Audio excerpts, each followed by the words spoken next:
So we are recording this session. So if you are prohibited from attending this due to that, please feel free to reach out and I will share that link with you. Second, all participants, I did put you on mute. If you could also turn off your video screens. And to do that, all you do is you'll bring your mouse down to the bottom and you'll see a stop video.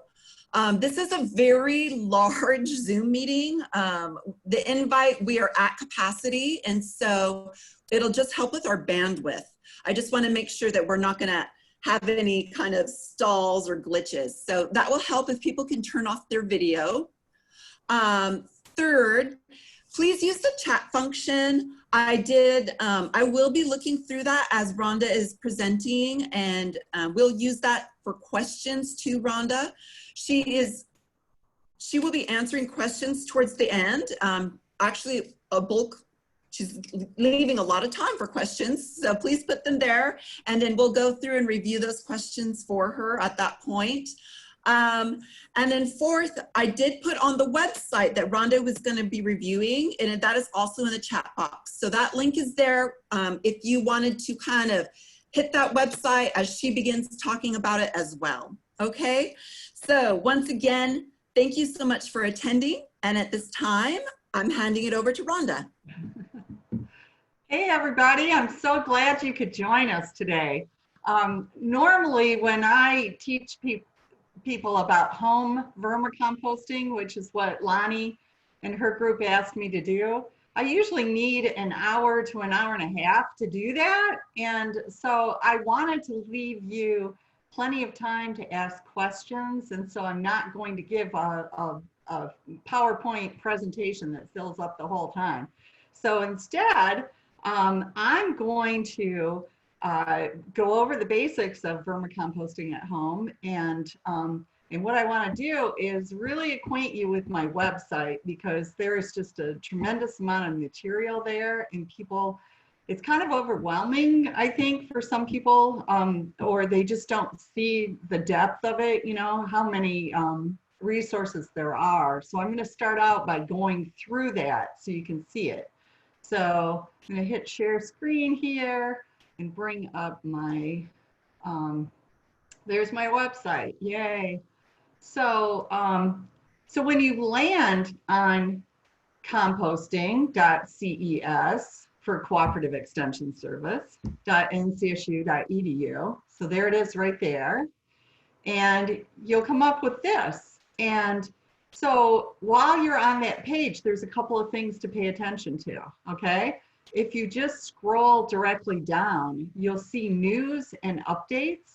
And these are briefer articles that I've put together, and they're worth checking out because, you know, there's just, you know, information about vermicomposting and backyard composting.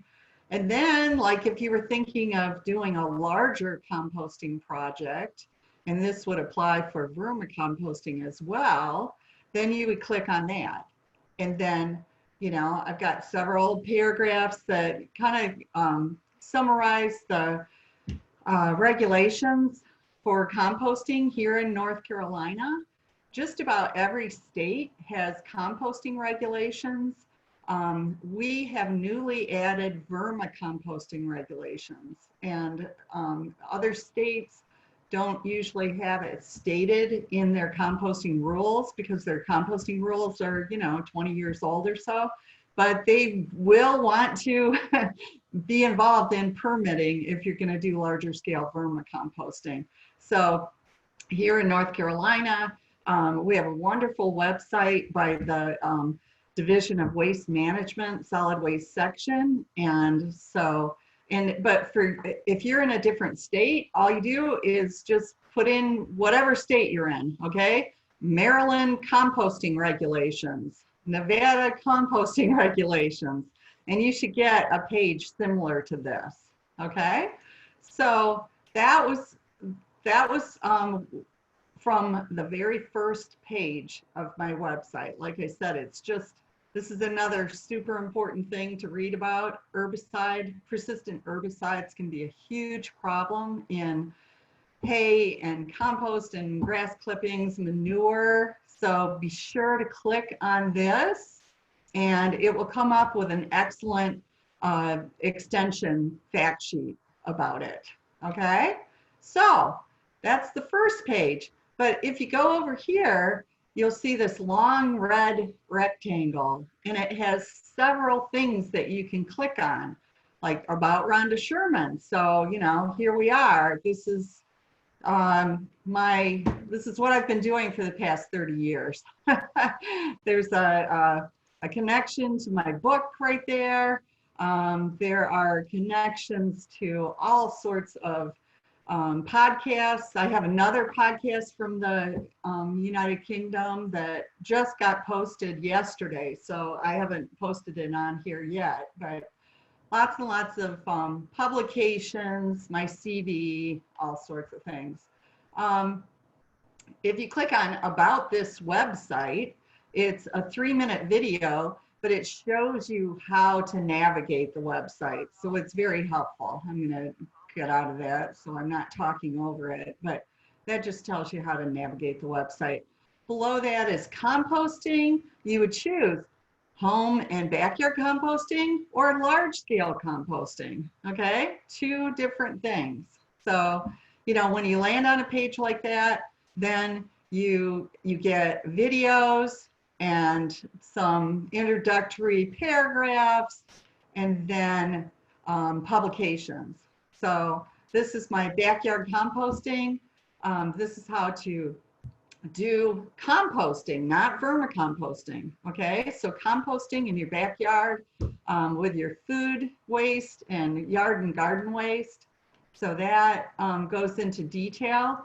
There's the university has made it so that that publications now are in this format, so that if you're looking at this on an iPad or a phone, it works for any kind of media access. But if you want to see the whole thing, or maybe want to print it out, you see how I just clicked on, there's a PDF version of this, okay? And that puts it all together, so, you know, and kind of highlights some things. So that's all about backyard composting. Again, it's right over here where it says there is a PDF version of this document for downloading and printing. Okay, so you go back and you want to do large scale. There's large scale composting too, so there's publication there. And then vermicomposting. Now this is what you'll find more information on vermicomposting. And it's because, you know, in 1994, I published an extension fact sheet called Worms Can Recycle Your Garbage, and it changed the course of my career. I mean, there is just so much interest in vermicomposting that, you know, everybody wants to know about it. People in 115 countries have contacted me wanting to know more about vermicomposting. So that's where I have put the majority, you know, I mean, just due to popular demand, that's what I have the most time to devote is to vermicomposting. So you'll see, we're going to actually look at this video in a couple of minutes, but so these are all separate things you can click on. And what we're covering today is for households. We're going to talk about household vermicomposting. So we'll click on that right now, and it comes up with, there's the video that we're going to watch, and then some paragraphs that answer, you know, that kind of cover an overview of it. And then you get into publications, and this is the publication that changed my career. So Worms Can Recycle Your Garbage. Again, it's laid out so you can read it on any type of device. But over here, see how I just put my pointer there and it turned to yellow? The font did. PDF version of this document. So we're going to click on that, and there you go. So I prefer to look at it this way just because, you know, everything's neat and in paragraphs and has photos interspersed.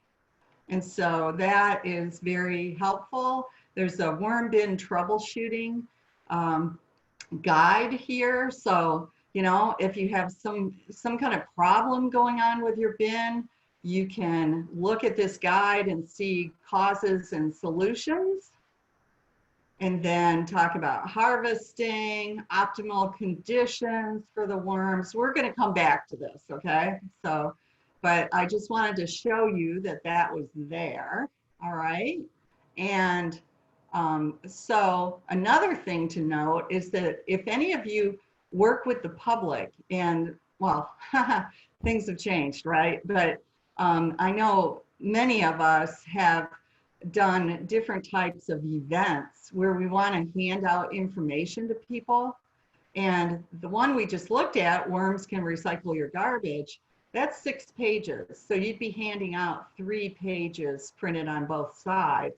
But this, you can print back to back on 1 page.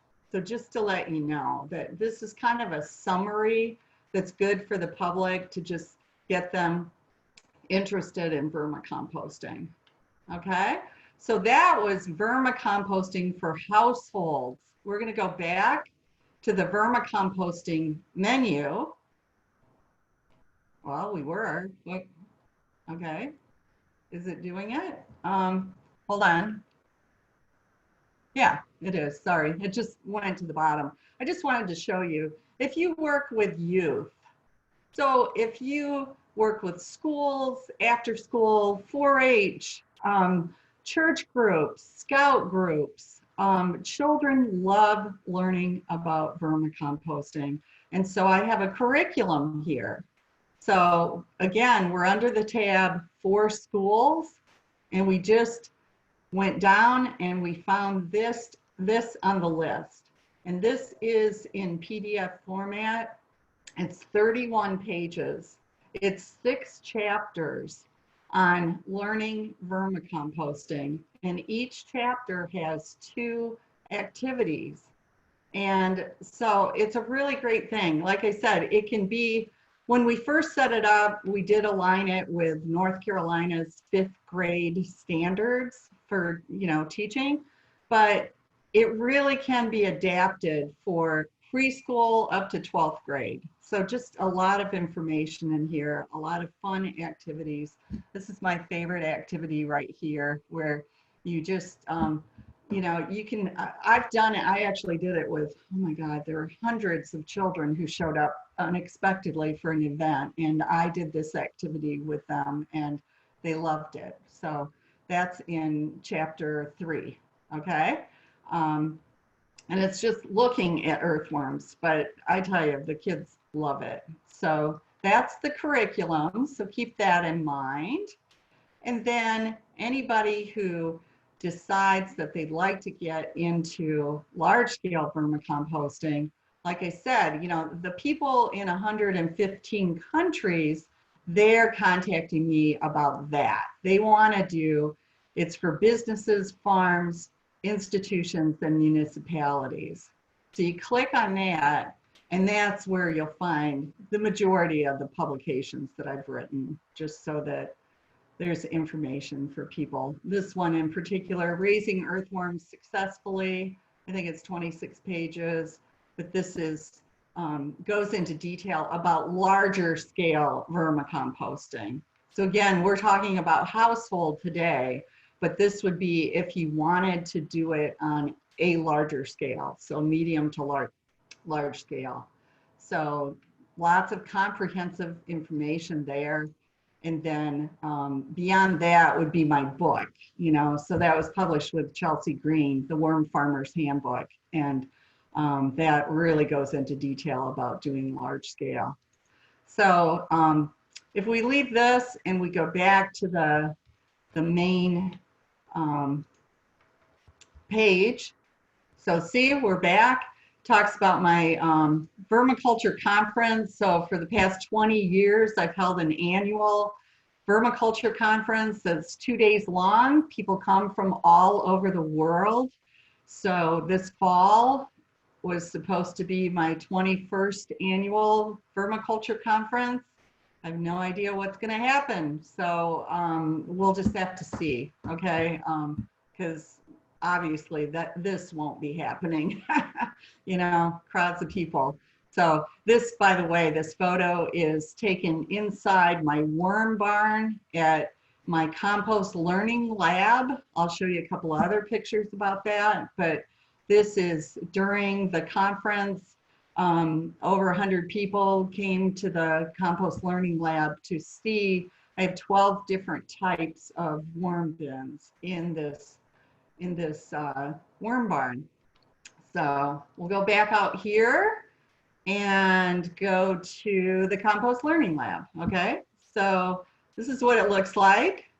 And so the university has 1,500 acres of land that has all types of farming going on. They're raising all sorts of livestock on this 1,500 acres. They're also doing turf research and irrigation research and you name it, everything's going on. So I've had this piece of land, just, you know, a little over an acre, but I've had it for over 20 years. And so outside I have, you can see these are compost bins. So backyard composting bins.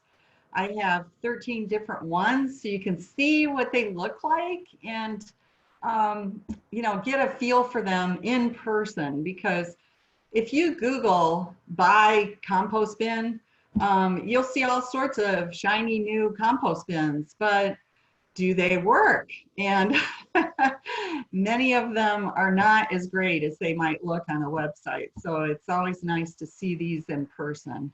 So this is a shade shelter that I have. It keeps the rain and wind and wind off us when we're teaching outside, when I'm teaching outside. And this is my worm barn right there. So the white building, that's another view inside the worm barn. And so, you know, and we teach large scale composting there. So the U.S. Composting Council has, they have 5-day trainings on large scale composting. So for municipalities, for private businesses, anybody who works with composting on a really large scale, they spend 5 days in September, and they go to a classroom across the street, and then they come across the street to my site and build piles. So lots of cool things going on. So so hopefully that gives you a good overview of my website and just the resources that will keep you busy for days, okay? So now we're gonna launch into the vermicomposting. This is a video that shows the basics. So all I did was I went back to vermicomposting.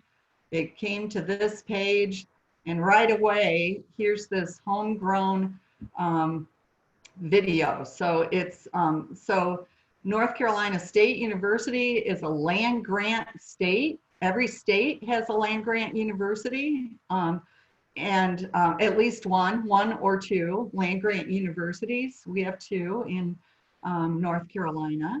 And so anyway, we have this extension series called Homegrown.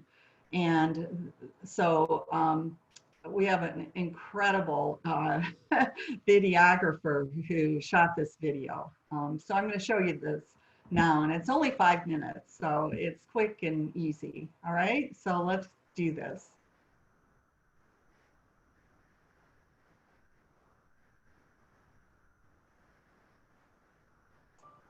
Hi, I'm Rhonda Sherman. I'm an extension specialist at State University.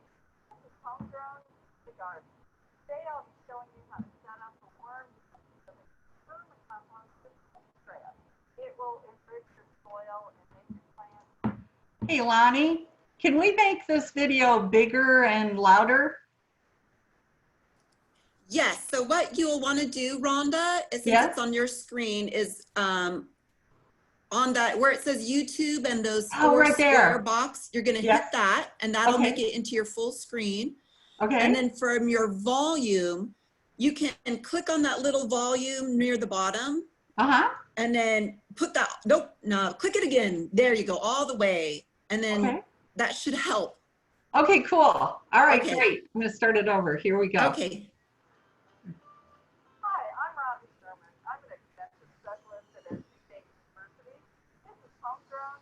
garden. Today I'll be showing you how to set up a worm bin so that you can vermicompost your food scrap. It will enrich your soil and make your plants much bigger. As you can see in this picture of turnips, the small turnips had 0 vermicompost. The middle one had 10% by volume. The large one had 20% by volume vermicompost. First of all, you need to buy or build a worm bin. So you just pick up a container with a lid at a big box store or a hardware store. Hey, Rhonda, could I ask you to hit pause really quickly? I think some people are still having a problem hearing it. Okay. Would it be possible on your computer on your computer screen, like your normal desktop, at the very bottom, there's going to be that same volume button. And if you pull your computer's volume all the way to the top as well. Okay. So it doesn't. So like near where, like on your, where the time stamp is, or if you want. Oh, well, see, this is up all the way. Yeah, and that's on YouTube. Yeah. And now if you go to your actual computer, so you may need to minimize, exit full screen on YouTube, and then go down to the bottom of your desktop where where it shows the time. Like sometimes your volume settings are down there. Yep. Okay. So I did that, and now hit play on your video. And I think that'll work because you're sounding very loud right now. I know. Okay. La la la la la.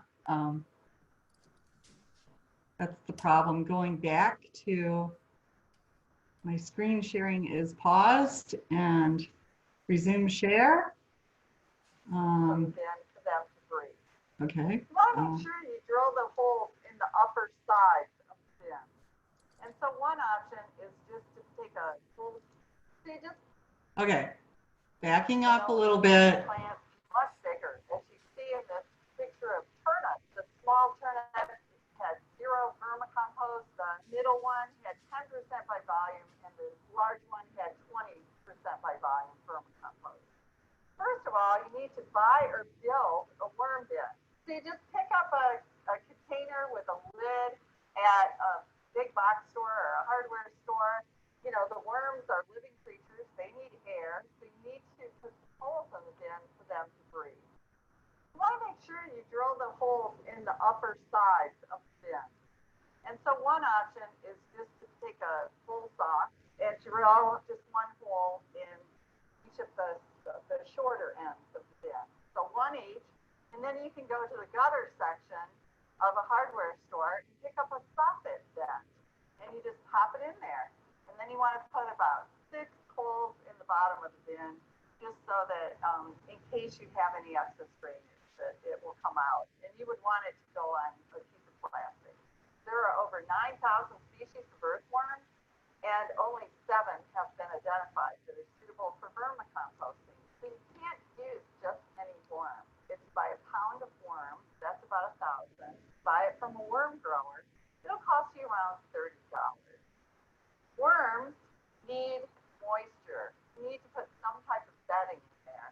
You can just take newspaper, hold it up as if you were going to read it, and then just take a corner and pull it straight down, and you'll get a nice thin strip of newspapers that you can then put into your bucket where you have water, because you want to moisten it. Remember, the worms need 80% moisture for their bodies. You want it to soak for 10 minutes. And then when 10 minutes is up, you can take it and squeeze excess moisture out of it, pull it apart, and put it into the worm bin. And in the worm bin, you're going to fill it up about halfway with that shredded paper. So by the way, never pour water into your worm bin. Instead, if it starts to dry out a little bit, use a plant mixer like this to spritz it into the worm bin. So we've made the bedding, and now we'll just add our worms. And worms will usually come to you from a worm grower, either in a bag or a box. I just happen to put my worms in a container today.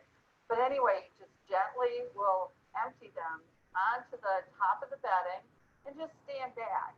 They will move under the bedding. You don't do anything. take food scraps then, which you've collected. You can collect your food scraps in a container like this where you buy it. It has a lid. Take your lid off your worm bed bin, and then you'll take your food waste and always have a 3-pronged tool. Gently pull back the bedding, and then you dump some food waste into your bin. You want to make sure to cover it with bedding. That's very important, because if you don't, you could attract fruit flies. And then you put your lid back on, and everything's fine. You can put most types of food waste in here. I have a list in my publication that tells you what not to put in there. For example, if you put citrus into the bin, then that makes it too acidic and it can cause problems. You never want to put dog or cat food into your worm bin. And you also don't want to put dairy products or meat products into your worm bin, because as they decompose, they're smelly and they can attract unwanted visitors. The worms will excrete what's called casting, and the castings will start to build up in the bottom of the bin. And as they get higher, after about 4 to 6 months, then you'll say, okay, I think it's time to harvest these castings. So you have some options, and the first is called light separation. Earthworms are very sensitive to light, so you can just dump this out on a tarp and you can separate the worms from the casting. So after 4 to 6 months, you'll be able to harvest this wonderful vermicompost from the bottom of your worm bin. Put it in a container labeled black gold, because it has an incredible effect on your soil and plants in your garden. This is Rhonda Sherman with Homegrown in the Garden. Be sure to check out my website.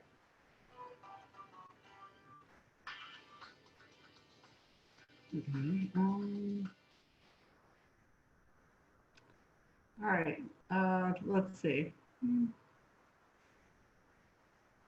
Stop share for that, but okay, I'm going to go back to the, okay. So I'm wondering how to get out of this and go back to my website. Any suggestions, Lonnie? Yeah, you can just hit that. Oh, right there. Yes. Yay. Thank you.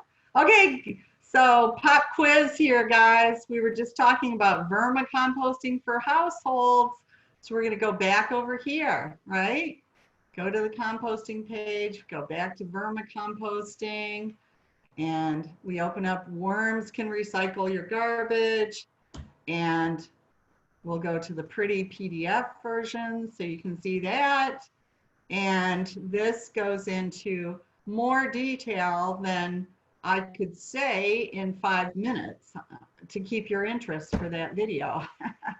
But so again, talking about the bin, you can buy a bin or you can make a bin, and where to locate it. You know, you can have it indoors or outside. You should keep in mind that worms are most comfortable between about 50, I say 60 to 80. They work really well. They do what you want them to do: eat food and poop and reproduce.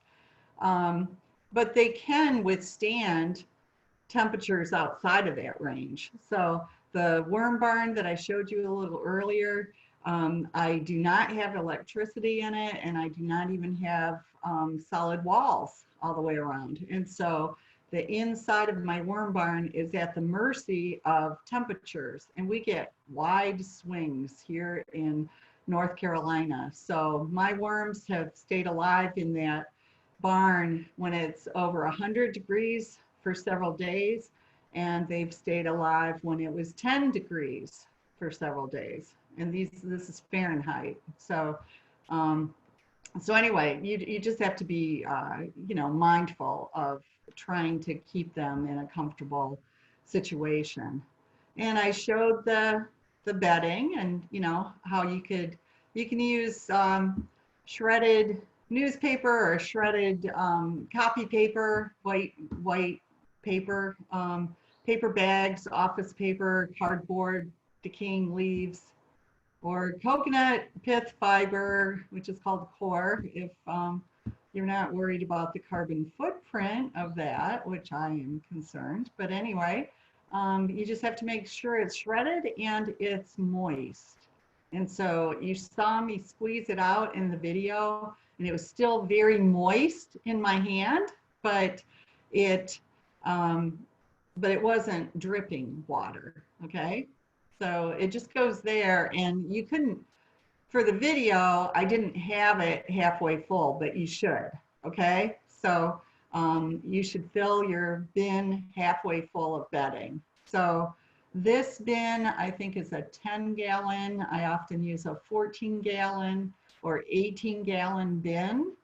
You can see this is somebody else's bin. They put holes like that. They drilled holes, again, in the top inch of the sides. You don't want to put holes in the lid, because then light comes in, water can come in, you know, if it's outdoors in the rain, and also it can evaporate water upward through the lid. So it's best, actually, when I make a bin, I make even smaller holes than this. I just take the smallest drill bit and just, you know, go around the top side of the bin when I'm making a bin. So, and then, you know, these are some food scrap considerations, and that's adding the food scraps and then covering them with using your 3-prong tool to cover the food scraps with the bedding. And it should be OCD, so you do not see any food there, okay? OCD, obsessive compulsive disorder. Be very careful about covering the food scraps, and then you won't get problems with fruit flies. Here's the worm bin troubleshooting that I mentioned. The harvesting, so there's the light separation, which I kind of showed you a little bit in the video, and then sideways separation and vertical separation. And by the way, you might have noticed, you with keen eyes might have noticed when I showed you the bin in the video, and I said you only need about half a dozen holes in the bottom. You might have noticed that that bin had a lot more than 6 holes in the bottom, and it was because it was set up for vertical separation, so that you can put one bin on top of another to help the worms to migrate to harvest them. So here are the optimal conditions for raising the worms, and we'll just kind of stay there. And if you want, there are probably questions. I'm not aware of them. I'm not seeing them, but I'm sure Lonnie is. So do we want to just, should I stop screen sharing maybe and just start answering questions? Sure, I think that sounds great. There are lots of questions, and thankfully there's lots of people also who are helping answer them, because my knowledge, except for this moment, is null and nothing. But so we could probably start from the very beginning. First question was, hey, if I wanted to use this video, which is excellent, are they able to share that video if from your website, like if they're speaking for a public ag extension seminar? And I think that's kind of a good question for everyone, you know, like, because these resources that you're putting out, people want to know if they can share them. Yeah, I think so. And that's a big reason why I did it this way, because they're there. And these are free resources from North Carolina State University. And so anybody can go on and view the video. And then, yes, you can certainly share it, because, you know, it is stamped with North Carolina State University. So awesome. It's obvious that, you know, we made the video. So yeah, thanks for asking. But that's great. And just like all of the publications on the website, those are North Carolina State Extension publications. And so those are free to use too, if you keep them the way they are. So again, people can see that it's a North Carolina State publication. Awesome. And now we're going to get into that nitty gritty. For the type of water that you're spraying in the worm bin, is tap water okay, or do you have to use distilled water? does it matter whether you're in a city or well or any of those? Yeah, I mean, ideally, if your tap water has chlorine in it that is designed to kill microorganisms, ideally it's best if you can use water that doesn't have chlorine. So you could put that water in a bucket and let it evaporate for 24 to 48 hours, and most of the chlorine would come out of there. But you don't have to be, you know, it's a good idea to do it, but it's not 100% necessary, okay? I like to make this available for everyone. I never say, you know, this is exactly how you need to do it, because people do things differently, and it works for them. But also different people, some people have deeper pockets than others. That's why I showed a bin that cost me $5 to just drill some holes in. If you don't have a drill, you can use a nail and a hammer. And so I just like it to be accessible for everyone. And I do want to point out that in the video, I said not to put citrus in that small bin. Now, if you're doing large scale vermicomposting, then citrus is usually fine. So it really depends on the scale of your bin, how large it is. So, but in a smaller space, like the bin I was showing you for household kitchen scrap vermicomposting, it's best not to put citrus in it. And I really advocate for having a backyard composting bin in addition to your worm bin, because you can put all the citrus you want in your backyard bin. It's a much larger space and it's more forgiving. And so I like to have both. And that is, we're talking about food now. So kind of piggyback off of that, how much food do you put in the bin when you're making it? Like, what do you think? That's the other thing. And this is why I like to have two bins, because with vermicomposting, the worms may not eat as fast as you expect them to. Particle size is very important. If you take the time to go back to my Worms Can Recycle Your Garbage publication, I do talk about different aspects of food waste. And so, you know, you'll discover that your worms are not like cats and dogs who are just gobbling down food. It doesn't happen as quickly as you expect. And the number one problem with a worm bin is overfeeding. So it's really important not to overfeed. So I'm sure some of you are thinking, well, why have a backyard bin and a worm bin? You know, if the backyard bin takes more stuff and more of a variety of stuff, why don't I only do backyard composting? And you're certainly welcome to do that. But I do want to point out that vermicomposting, there are just thousands of studies that talk about the value of vermicompost and how it greatly enhances plant growth, as you saw with my turnip photo, but also it suppresses diseases and pests.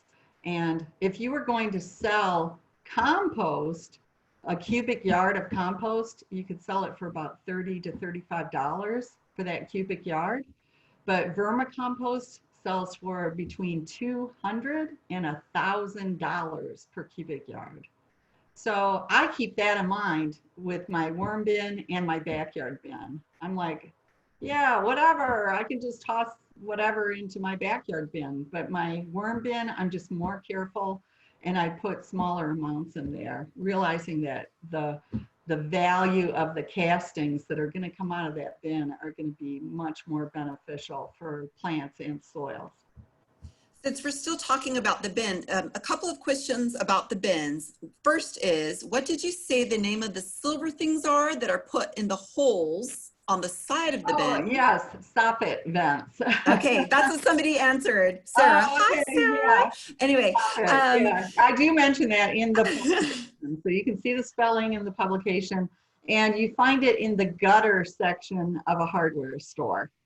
Awesome. And then the second question is, do you put the small holes in the bin as well as large holes at the end? Is it either or? Does it matter?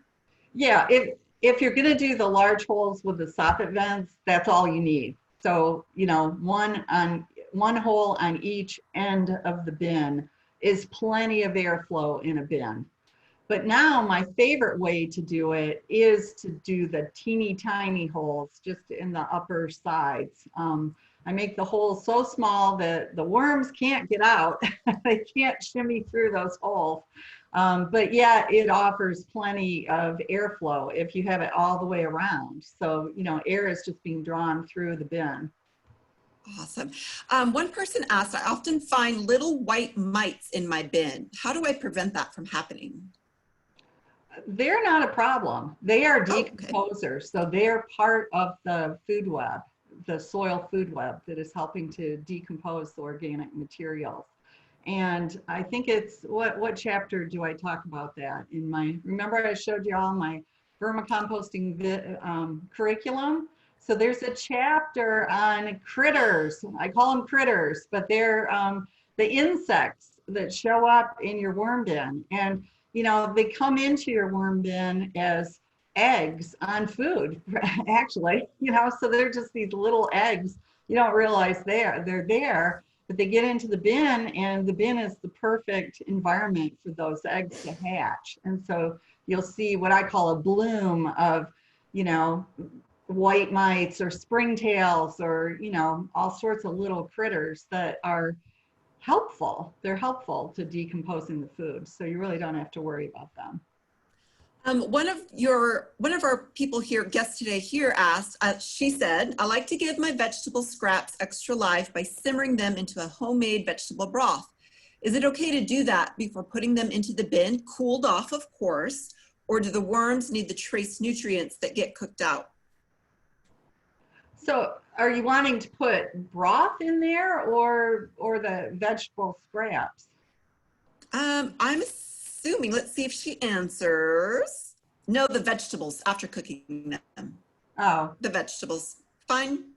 Well, I mean, you know, you don't have to get that concerned about nutrients, you know. I mean, you know, probably raw is going to have more nutrients than cooked. A bigger issue is, and I do address, again, I went over it very quickly in my Worms Can Recycle Your Garbage publication, but there was a square there with, and it said food considerations. And if you have canned or cooked vegetables, then it's going to add more moisture to your bin. And so, and that's the problem. You should not have excess moisture coming out of your bin. When you set your bin up and you have that moist bedding, it shouldn't, you shouldn't have excess moisture coming out of your bin. Okay. Now we talked about the white larvae, which wasn't a big deal, but what about brown mites in a bin? One person says they think they have too many brown mites. Oh, well, brown mites usually aren't a problem, but red mites can be. So if you see bright red little mites, sometimes that can be a problem. They can outcompete for food. So I do have a separate publication about that. I think you'll find it under my 4 businesses, farms, municipalities, and institutions. I think you'll find it there about mites. But, you know, there are some, if you ever feel like, you know, if it looks like something is outcompeting the worms for the food, like there's such an abundance of those decomposers in your bin that your worms have gone to the bottom of the bin to get away from them and they're not actually eating the food, then it's a good idea to remove those decomposers. And you can do it by putting some, you know, placing some melon on top of the bin, and they'll go for it. And then you'll see that it's populated. There are other ways too, you know, but, and I think I talk about that in my publication, but you know, once all those mites are on that, then you can toss that into the woods or something, you know, so that they're away from the bin. Something that definitely outcompetes worms is black soldier fly larvae. They're wonderful decomposers. And but the problem is they eat much faster than worms. And so you don't want those in your bin.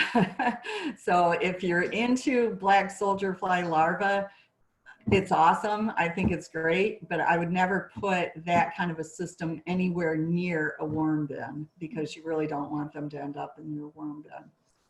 So interesting. I feel like you just answered somebody's question. So somebody brought that up. Is leachate advisable, or are the casings more enriching? Okay, Casings. Yeah, leachate is what I was warning you that you should not be producing. So if you have excess liquid coming out of your worm bin, you're doing something wrong. And you need to go to the troubleshooting guide and figure out what it is and stop doing that. Leachate is bad. Leachate will, you'll see increased plant growth if you use leachate, but you are taking a chance with it because you don't really know what's in it. It could have pathogens. It could have all sorts of things that are actually harmful. So leachate should not be produced. And if it is, then you need to, go toss it in the woods or something. Do not put it on valuable plants or anything that you would eat.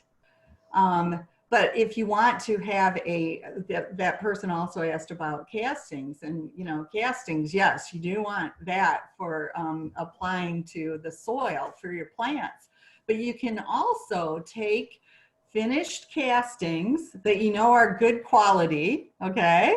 And you can carefully make them into a liquid extract. So, we're talking vermicompost tea here. And so you're just going to take good quality castings. You're going to take clean water in a clean bucket or clean equipment.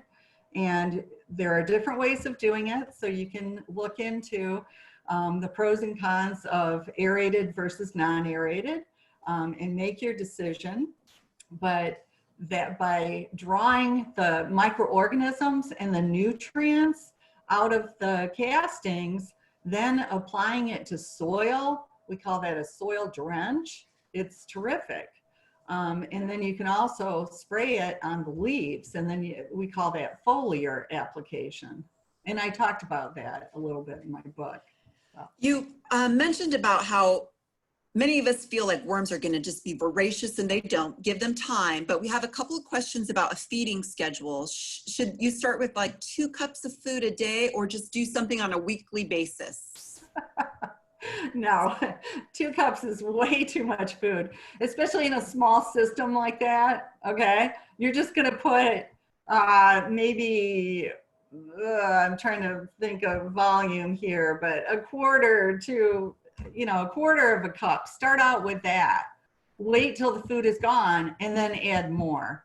So there is no schedule. You would not set an alarm and say, okay, I'm going to apply this much on Tuesday, this much on Wednesday. Even large scale worm farmers, if they say, okay, we're processing so many, hundreds of pounds per day, they don't mean daily. They take it by the week and then divide it by 7 because they will watch the bin and see that the food has disappeared, and then they'll add more. So if they have a really rockin' bin, it might be every other day, but for a lot of them, it's three times a week. In my worm barn, my worms, since the temperature changes so much, I can only feed them once a week because otherwise they just can't eat that much. Because if you get out of that perfect zone of, 60 to 80 degrees, then as it gets hotter and colder, then the worms are going to slow down and they're just not going to eat as fast. So it's up to them. They are living beings. They set the schedule. Yes. Listen to those worms. Yes. You had already mentioned about when you're doing the paper, newspaper's fine, white office paper's fine, but what about colored newspaper, like a comics? I knew somebody was going to ask about that. It's funny because, you know, I've been teaching this for over a quarter of a century. And so when I first started teaching, you had the newspaper was basically white with black ink. And then you had the color comic section. Nowadays, newspapers, every single page has color. So 25 years ago, I used to say, oh, you know, only use the black and white newspaper. But now, you know, it's, you know, getting these little pieces. So, I mean, I probably wouldn't use comics since, you know, it's completely covered with color, but the other pages that have color ads here and there, don't worry about it. Because nowadays, and somebody's going to ask about this too, because the inks used to have toxic chemicals in them, but several years ago it changed, and the inks are. You're right. They're in the comments. So, one person asked, so if we're brand new to this and I'm going to buy some red wigglers, I believe, correct? Yes. How many worms should I start with if I'm starting with, let's say, a 14-gallon container? You should always start with a pound of worms.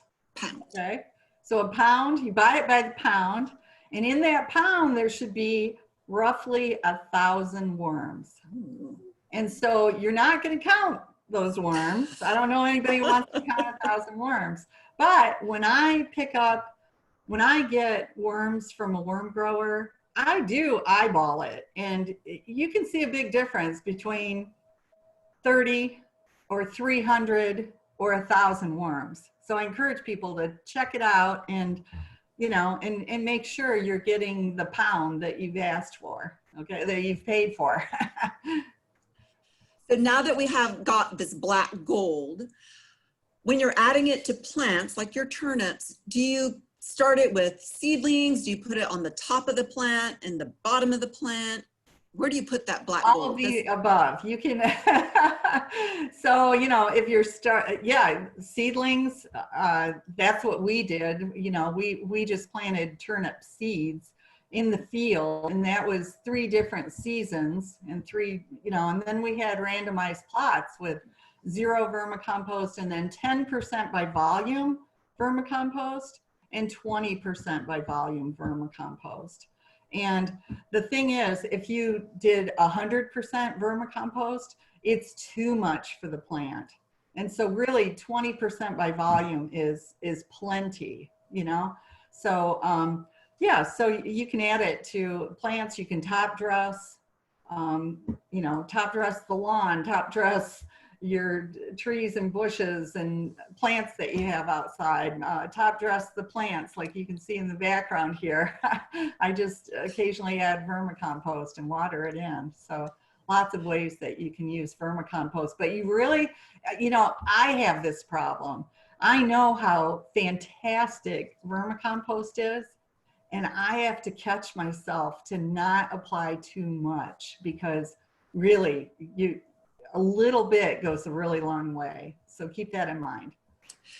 For our, for newbies, but we've started with our pound of worms, when do we need to start a new bin? Like, how do we know it's time to start a new compost bin? Well, after about 4 to 6 months, you'll notice that the castings are building up on the bottom of the bin. So, you know, when you set it up, you put your bedding in, and then you set your worms on top, and then they make their way into the bedding. They're moving away from light and moving into that moist bedding. And then you're adding your food waste, but the worms, when they poop, it goes to the bottom of the bin. And so you'll notice that several, you know, you'll see what looks like soil, okay? Start to, excuse me, build up on the bottom of the bin. And I mean, I had somebody contact me one time, and she claimed that after 3 weeks, it was time to harvest, you know, because she had some super efficient system going. So it really depends, you know, on how well your setup is, and you know, and you can see, I mean, that's why I have a publication that describes all the different parameters. So it's easy, but, you know, there are things to finesse to, you know, make sure it goes smoothly. But generally after 4 to 6 months, you'll see that quite a bit of vermicompost is built up on the bottom of the bin. And that's when you want to use one of those 3 methods of harvesting that I describe in that publication. There are other methods, you know, but those are the 3 that I highlighted for a home style bin. Sometimes one of our listeners says sometimes their finished vermicompost gets hard as a rock. What is the best way to store that finished vermicompost? And then how can they restore the hard vermicompost to use it? Yeah. You know, the value of vermicompost and what makes it so incredibly valuable is that it has so many microorganisms. It just has a huge variety of microbes and then huge numbers of each of the species of microbes. And it also has humic acids and fulvic acids and just all sorts of benefits. But those microbes, they're living beings, just like worms, just like humans, just like our dog. And we all have the same needs, even though we're so different. You know, it's kind of mind-blowing to think about a microbe having the same needs that you do, similar needs. But we all need moisture, we all need air, we need food, and we need shelter, okay, to thrive. And so that's what you have to keep in mind for your vermicompost. So, you know, after you have harvested, you don't want it for all that moisture to evaporate. And so, so it sounded like in this case it did. A lot of people end up with excess moisture in their finished castings. And so for that, you would let it evaporate a little bit, but then you want to store it so that it's not dusty. Actually, in my video, that was the only, that was just a quick way of, you know, just showing some vermicompost, but it's too dry, okay? It should not be dusty dry like it was in the video, okay? That was just kind of a demonstration thing that I carry around with me. So, yeah, because those microbes need moisture. So Rhonda, there are still so many questions, but we're at that point. So I feel like one of the best things for all of our listeners, you have so many wonderful questions, is if just peruse all of the references and the website that Rhonda has put on there. I think that's a great starting point. And I just wanted to thank you, Rhonda. And if you have any last thoughts for everyone. Yes, well, just what you said, go back to the website, and that's why I took the time to show you all the resources in there. And so, you know, watch the video again, but also read Worms Can Recycle Your Garbage. It's a quick read, it's 5 pages, but it's packed with information, and that's going to answer most of your questions. And then if you wanted to know more about vermicomposting, you could also click over to the 4 businesses, farms, municipalities, and institutions, and click on Raising Earthworms Successfully. And like I said, that's, you know, a couple dozen pages. So even more information. I think those 2 publications will answer most of your questions. And then, of course, my book, you know, has even more, you know, I mean, you know, it's a book. It's got 256 pages. So you know, that really answers just about anything you'd want to know about vermicomposting. So, you know. This is so great, Rhonda. Thank you so much for hosting this and sharing all of your knowledge. I really appreciate it. And I really appreciate everyone coming out and spending their Friday afternoon with us. It is still Earth Month for NC State University. We do a whole month, but make Earth Day can be every day, and worms are a big part of that and the way we handle our food waste. So thank you all again. You will be receiving a recording of this webinar, and please, I put the website in there several times for Rhonda's website. So please visit there for all of your future questions. Thank you all. Have a good day. Thank you, Lonnie.